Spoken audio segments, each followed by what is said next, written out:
حضرت علی المرتضیٰ شیر خدا رضی اللہ تعالی عنہ کی خدمت میں ایک شخص حاضر ہوا اور پوچھنے لگا، اے امام علی، قبر میں انسان کی پہلی رات کیسی گزرتی ہے؟ تو حضرت علی المرتضیٰ شیر خدا رضی اللہ تعالی عنہ نے فرمایا کہ میں نے اللہ کے رسول صلی اللہ علیہ وآلہ وسلم سے سنا ہے کہ انسان کی سب سے مشکل رات قبر کی پہلی رات ہوتی ہے، جب اس کے رشتہ دار اور عزیز و قربا اس کو دفنا کر چلے جاتے ہیں تو وہ قبر والا ہر ایک کے پیچھے آتا ہے کہ مجھے کہاں چھوڑ کر جا رہے ہو، مگر افسوس کوئی بھی اس کی مدد کو نہیں آتا۔ حضرت ابو ہریرہ رضی اللہ تعالی عنہ اس حدیث کے راوی ہیں۔ حضور نبی کریم صلی اللہ علیہ وآلہ وسلم نے ارشاد فرمایا، لوگوں اپنی موت کو یاد کیا کرو، قبر ہر دن ہر پل اپنے مردے کو یاد کرتی ہے اور کہتی ہے کہ میں تنہائی کا گھر ہوں، مجھ میں کیڑے مکوڑے ہیں، اپنی تیاری کر کے آنا۔ میں مٹی کا ڈھیر ہوں، جب مومن کو دفن کیا جاتا ہے تو قبر اسے مرحبا کہتی ہے اور خوشخبری دیتی ہے کہ اے میری پشت پر چلنے والے نیک انسان، تو مجھ پر سما گیا ہے، آج تیرے لیے خوشخبری ہے۔ قبر خوشادہ ہو جاتی ہے اور اس پر جنت کے دروازے کھول دیے جاتے ہیں اور جنت سے تازہ ہوا آنا شروع ہو جاتی ہے۔ حضرت ابو ہریرہ رضی اللہ تعالی عنہ بیان کرتے ہیں، حضور نبی کریم صلی اللہ علیہ وآلہ وسلم ایک جنازے میں شریک تھے اور ہم بھی نبی کریم صلی اللہ علیہ وآلہ وسلم کے ہمراہ تھے۔ نبی کریم صلی اللہ علیہ وآلہ وسلم ایک قبر پر بیٹھ گئے اور فرمانے لگے، صحابہ،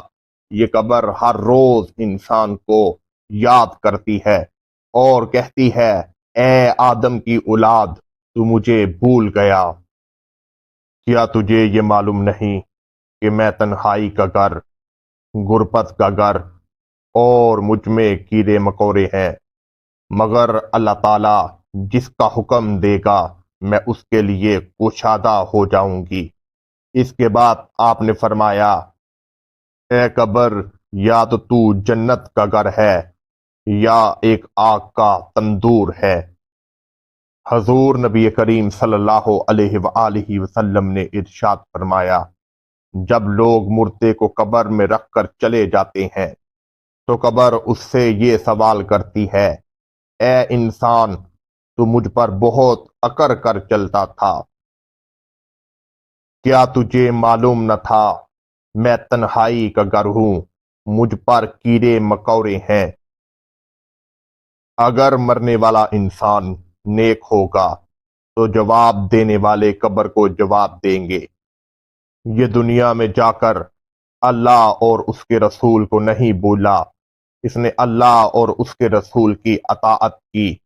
تو قبر یہ سن کر خوش ہو جائے گی اور اس کے لیے سرسبز اور تازہ ہو جائے گی اور اس کے جسم کو محفوظ کر دیا جائے گا اور اس کی روح کو اللہ تعالیٰ کی بارگاہ میں پیش کر دیا جائے گا۔ حضرت عبداللہ بن رضی اللہ تعالی عنہ سے روایت ہے، حضور نبی کریم صلی اللہ علیہ وآلہ وسلم نے ارشاد فرمایا، مردہ قبر میں پستا ہے اور ان لوگوں کے گھروں کی آواز کو بھی سنتا ہے جو اس کے ساتھ جنازے میں گئے ہوں۔ مردے سے اس کی قبر کہتی ہے، اے ابن آدم، تیری ہلاکت ہو، میری تنگی، بدبو اور کیڑے مکوڑوں کا تجھے خوف نہیں تھا۔ اور برے آدمی کو قبر جکر لیتی ہے اور اس کے لیے تنگ ہو جاتی ہے، فرشتے اس کو ہتھوڑیوں سے ایسے مارتے ہیں کہ اس کی پسلیاں ادھر سے ادھر ہو جاتی ہیں،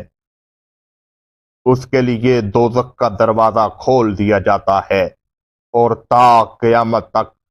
اس کو قبر کے عذاب میں مبتلا کر دیا جاتا ہے، جبکہ جو نیک انسان ہوتا ہے اس کو فرشتے ہر روز صبح اٹھا کر جنت کی بشارت دیتے ہیں اور وہ خوشی خوشی پھر سو جاتا ہے۔ اسی لیے تو اللہ تعالیٰ نے قرآن پاک میں ارشاد فرمایا تھا، کل نفس